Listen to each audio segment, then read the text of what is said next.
А вы знали, что в Абхазии теперь сфоткаться за 3500 рублей? Мировые новости. Говорят, в Абхазии изобрели машину времени. Только работает она странно, переносит в 90-е, но с ценами с 2030-го. Нашел я один отзыв и, честно, не мог пройти мимо. Люди съездили на 3 дня и вернулись с ощущением, что их отпуск был не отдых, а финансовый квест. Итак, сначала пограничная магия. Приезжаешь к границу, радуешься морю, а тут сюрприз. Ваша ОСАГО, уважаемый, для России, а у нас тут свое. Ты такой, чего? А те, 1000 рублей, пожалуйста, это наша страховка. 120 тысяч покрытие. Вроде как, по отзывам за эти деньги разве что бампер поцарапать.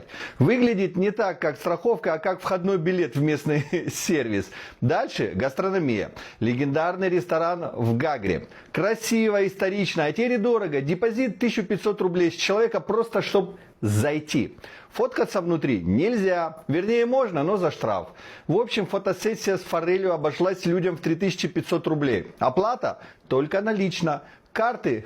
Нет, спасибо. А хачапури, кстати, нормальная, только в другом месте тот же человек ел вкуснее за 150 рублей. Вот такой вот ресторан из Парижа, но с душой из рублевого терминала. Поездка длилась 3 дня, и вот во что она обошлась. Страховка 1000 рублей, без нее не пускают. Топливо, пара баков, цены как в России. Парковка 200 рублей, особенно у достопримечательностей, например, у Новоафонского монастыря. Жилье 6000 рублей за 2 ночи в Гудауте. По 3000 рублей в сутки. В Гагре дороже. Ресторан в Гагре 3500. Обычный кофе около 4000 рублей за все 3 дня.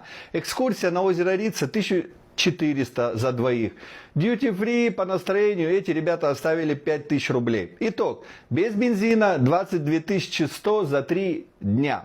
И вот теперь вопрос. Все это еще та Абхазия, страна души, в которую можно было ехать на последний или уже полноценный туристический аттракцион с элементами «угадай, где банкоматы». Люди честно пишут, красиво, атмосферно, но самый главный аттракцион — это попытка угадать, за что еще с тебя попросят. А потом они просто взяли и поехали в Крым. Там, говорят, без сюрпризов. А вы как думаете, друзья, Абхазия все еще страна души? Пишите ваше мнение в комментариях, жмите сердечки, подписывайтесь на канал. Всем добра!